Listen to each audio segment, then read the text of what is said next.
Tavoitteet HubSpotissa on kokenut myös tämmöisen kasvojen kohotuksen, eli siellä on hyvin laajalti pysty tekemään itse kustomoituja omia tavoitteita, ja niitä pystyy nyt seuraamaan myös sitten raportoinnin kanssa.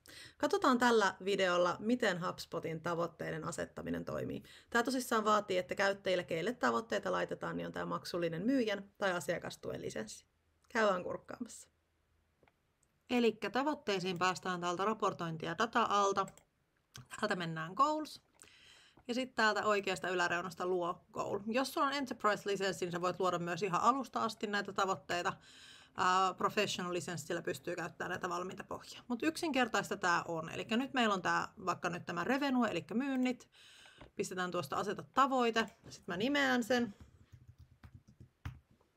Valitsen, keille se tavoite tulee. Huomiona, että tämä vaatii, että näillä on maksullinen lisenssi, jotta se toimii. Eli se myyjän page seat, taikka servicen page seat.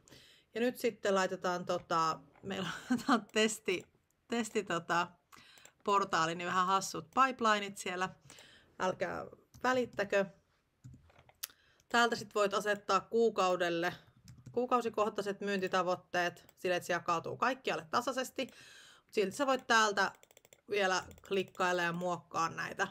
Tämä ehkä vaan vähän nopeuttaa, että sun ei tarvii jokaiselle kuukaudelle käydä manuaalisti sitä pohjaa naputtelemassa. Mutta saatte ideasta kiinni.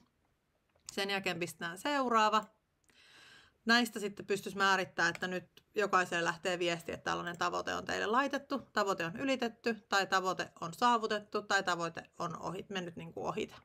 Ja sitten vaan done. Nyt HubSpot alkaa sitten rakentamaan sitä tavoitetta siellä taustalla. Tässä menee siis muutamia minuutteja, jonka jälkeen sitten, katsoko menikin aika nopeasti,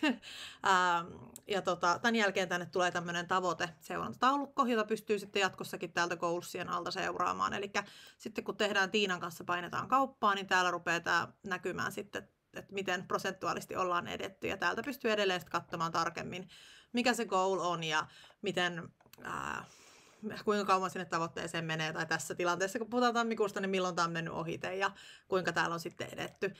Sen lisäksi tietenkin tätä pystyy vielä kesken kaiken sitten editoimaan, lisätä tänne lisää tai poistaa merkintöjä. Ja nämä sitten saa myös sinne myyntiraporteille, kun tekee yhden objektin raporttia ja sieltä sitten tulee valitsemaan goalin, niin sitten saa sen näkyviin myös sinne.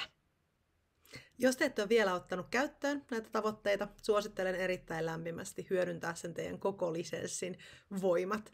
Eli jos teillä on myynnillä tai asiakaspalveluna nämä page seatit, niin silloin te pystytte tällaisille käyttäjille näitä tavoitteita asettamaan. Mukavaa päivää!